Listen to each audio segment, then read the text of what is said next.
কালী পুজো আর মাত্র 6 দিন বাকি, আর বড় মার মাটির কাজ শুরু হয়ে গেছে। শেষ হতে এখনও সময় লাগবে কদিন। এখানে বড় কালী মার উচ্চতায় 21 ফুট, অর্থাৎ মানুষের হাতের 14 হাত।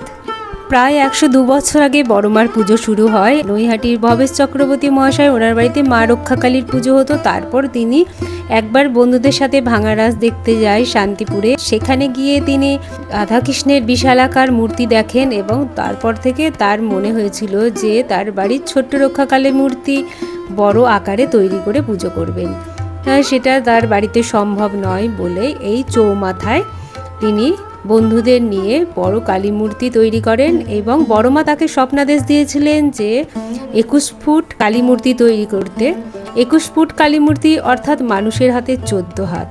তোমাদের সুবিধার জন্য একটু এই জায়গাটা দেখিয়ে দিই, দেখে নাও তোমরা। বড়মার মন্দিরের সাথেই এই যে মানসিক পূজা গ্রহণের কেন্দ্র। তোমাদের যদি কারোর মানসিক থাকে তাহলে তোমরা এখানে এসে মানসিকের পূজা দিয়ে যেতে পারো। বড়মার কাছে এলে তোমরা আরও কালী মায়ের মূর্তি এখানে দেখতে পাবে, আর সেগুলো প্রস্তুতির কাজও শুরু হয়ে গেছে। বড়মা সকলের মঙ্গল করুন। জয় বড়মার জয়।